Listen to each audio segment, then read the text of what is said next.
So Neo's going through MetaCortex, right? As Thomas Anderson. This is where we were approaching the 20th century, late 90s. This was us, Thomas Anderson. With even a little bleed over into the early 2000s, we're still Thomas Anderson, working at MetaCortex, applying and subscribing to the American dream, as was defined in the capital and industrial ages. Not necessarily this age. Well, let's say not necessarily the capitalistic age, which brings us to the crux of the problem.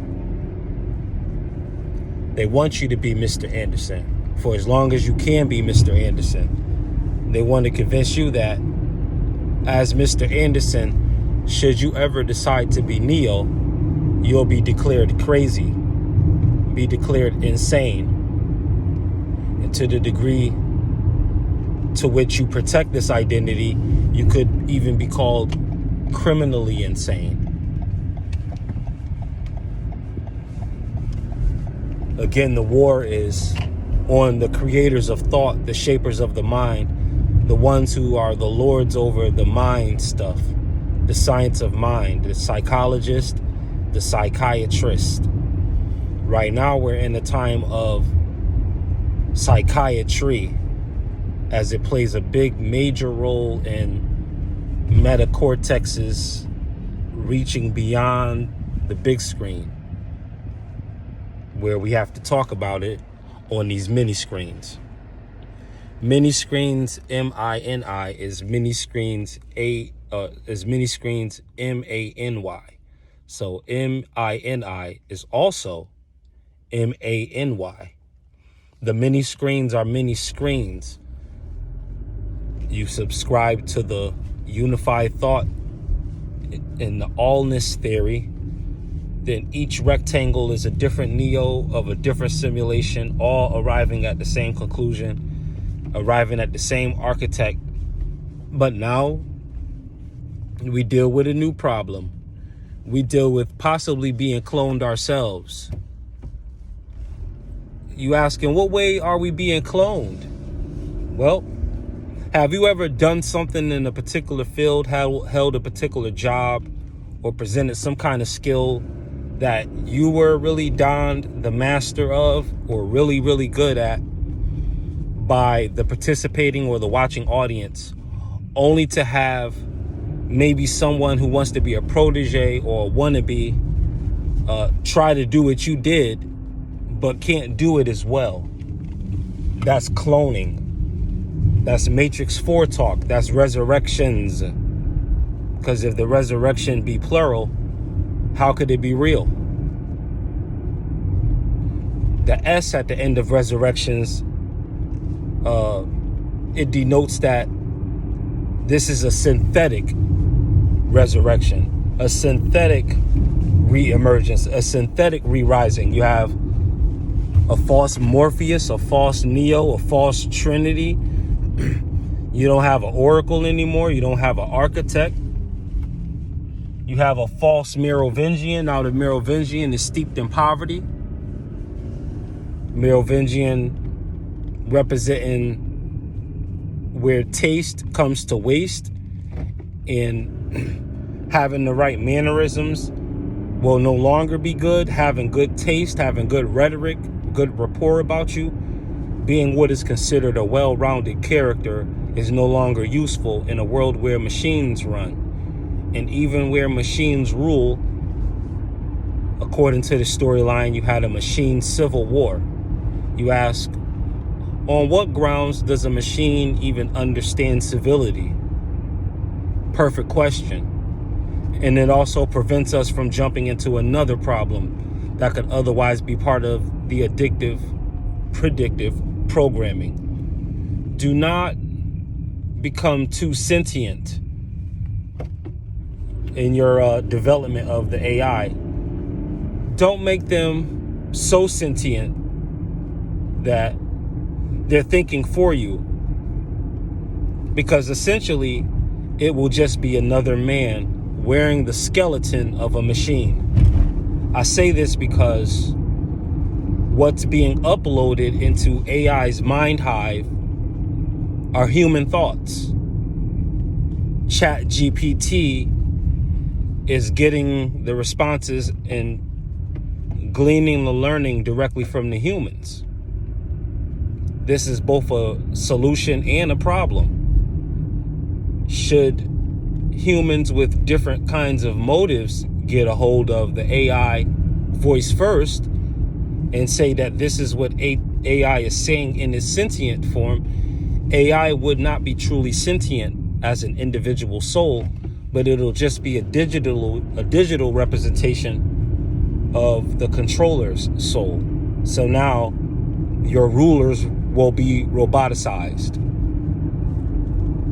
So virtually there's no difference. And now your rulers, they see that the believers of God, many of them have vanished off the scene. So now they need a new overarching force that's going to say what's what. And so they chose AI.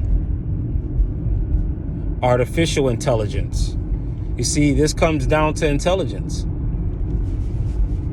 When you're getting all of this information collected, that's collected by the Central Intelligence Agency. So there's central intelligence, artificial intelligence. There's all these different types of intelligentsia.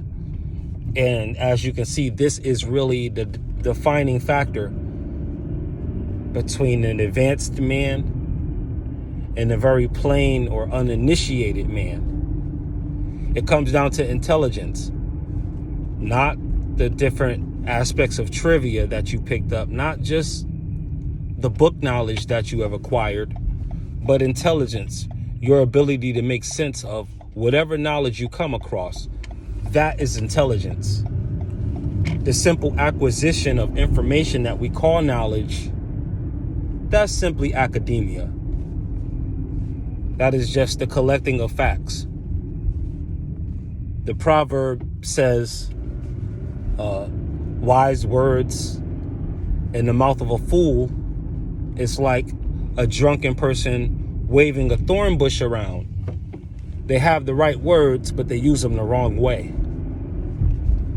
MetaCortex, not neocortex, not the actual part of the brain going into the cortex, but a false one, a fake limbic system, a fake medulla, a fake cerebrum, a fake cerebellum, a fake parietal lobe, a fake prefrontal cortex, a fake hippocampus, a false mind, a hive mind, a pseudo mind with pre-selected answers. The mind itself is pseudo. The answers initially are coming from a real human, but it's pseudo in the sense that it can't, unless it takes on information from other people, it can't divert from the original human schematics of the person who first formatted it.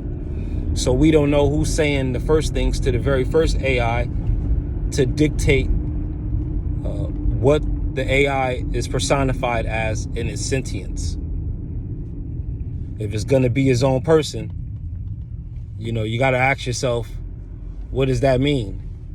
If AI is his own person, his own soul, if AI is rapping and rhyming, who is AI representing? Who's giving these commands to AI? Because they're already letting you know that it's an aspect of AI can be completely unmanned. You get the Drake and the Weeknd song performing, AI performing as them, even to the point where real humans, UMG, got into it with whoever made it. And I think to this day, the person who created it is still anonymous. What does this tell you? That we're in a dystopia. All of the fake art will either become a part of the machine to be used up, again, turned into a battery. Yeah, turned into a battery. This is what Neo didn't want to receive in Matrix 1. He, no way, you know what I mean? He said, yeah, just want to turn you guys into batteries. You're going to be the archetype that they use to put you in somebody's back. And whether Neo liked it or not, with all of what he did in Machine City and all what he did in stopping the war and coming to a truce with the machines and all of that, Neo still became a battery. When you look at a character like the girl with the blue hair in Matrix 4, Bugs, Neo was the battery that was putting her back, because you found out later that these were fake Neos and fake Trinities. They just created a fake one for the simulation. In real life, Thomas Anderson was 60, but even that was a fake Thomas Anderson, just put back into the Matrix as an old man. The message behind this is astrological, truth be told. Again, time moves differently on different planets because of the position of the sun. Why this is important is to understand your universal energy in your natural state and to see what your coming of age really consists of. You can be older than you actually need to be if you're doing your, depending on how bound you are to your astrology. And you don't have a choice in whether or not you're bound to it. You don't have to believe in it in order for it to be effective.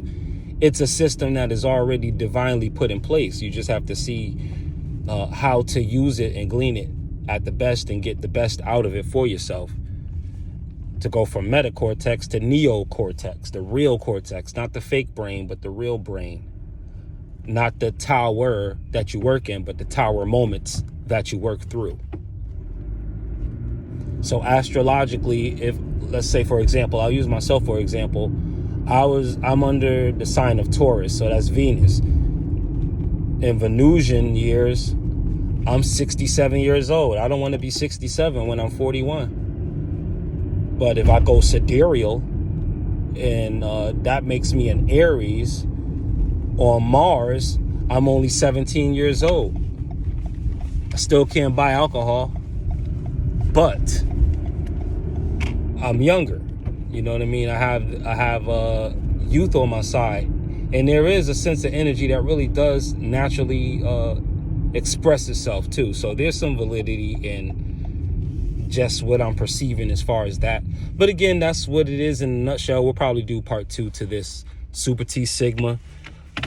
This is how you conquer the Matrix if you can't get out of the Matrix. Peace.